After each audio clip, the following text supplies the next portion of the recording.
Hello, and welcome to another English unit of the week. And today we're taking a look at the BRDM-2. The BRDM-2 is pretty much the T-55, if you want to use a comparison, of Soviet armoured cars. An extremely basic, simple design which ended up being quite successful.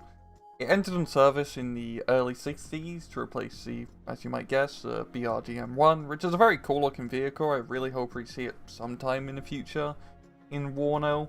Anyway, very basic armoured car, armed with a 14.5mm machine gun and another standard 7.62mm machine gun. It has a crew of 4, a driver, a co-driver, a gunner, and a commander, and it has barely enough armour to keep it alive from small arms fire.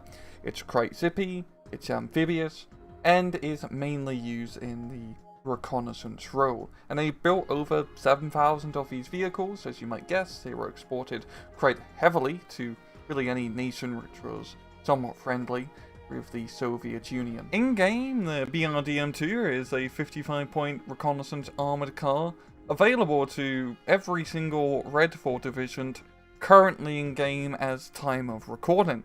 Anyway, it has 2 weapons. The weapon loadout is really nothing fancy. You have a KPVT 14.5mm machine gun with 530 rounds of ammunition. It's a bit better in your standard 50 cal. It's not exactly going to be bringing you any armor engagements. And then you have your standard 7.62mm machine gun. If we pop up to view its miscellaneous stats, it has 1 frontal armor, 1 side armor, 1 rear armor, and 1 top armor. And if we scurry down to the rest of the miscellaneous stats, it has 8 HP, not amphibious, has a 15km autonomy, very good optics, a speed of 90 kilometers off-road, 108 on the road, good stealth, and also an advanced deployment of 2,473 meters, which is oddly specific. Oh, on the battlefield, the BRDM-2 is your rather basic reconnaissance armoured car. It does not exactly have the firepower or the armour to survive on a modern battlefield, but it's not its job. Its job is to scout, not shoot. Even though this is a very common armoured car available to all the divisions currently in game, there's also another very common armoured vehicle available to Red 4, and that's the BRDM-1K with that fancy ground-based radar dish. And the BRDM-1K does have that all-important exceptional optics, which is better than the BRDM-2's very good optics. If we do some mathematical comparisons with the brand new LRS tool, which is really awesome, if we're trying to spot a unit with mediocre stealth within a forest line, mediocre stealth units is most smaller vehicles, the BRDM-1K can spot them at 2200 meters, the BRDM-2 at only 1800 meters.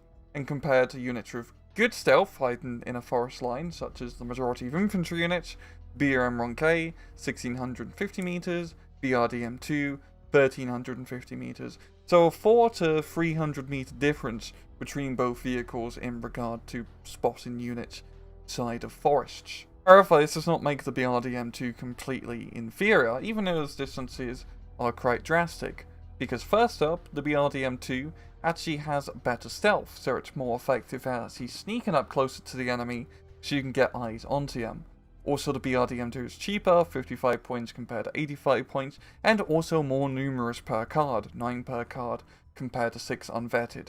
And you should be taking these recon units unvetted, because once again, they're here to scout, not shoot. I mean, honestly, both units are still worthwhile. The BRDM-2 is just better in the more offensive recon role to try and penetrate the enemy lines and spot stuff, while the BRDM-1 is better in a defensive recon role, where you need those exceptional optics in an open field engagement where there's not a whole lot of cover to actually sneak up on.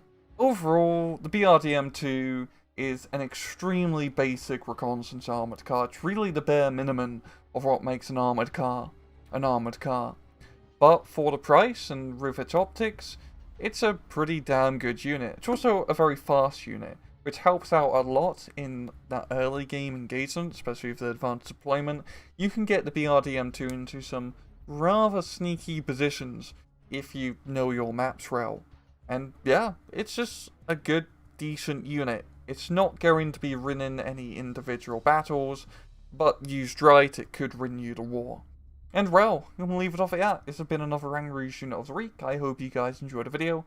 And as usual, please just take it easy.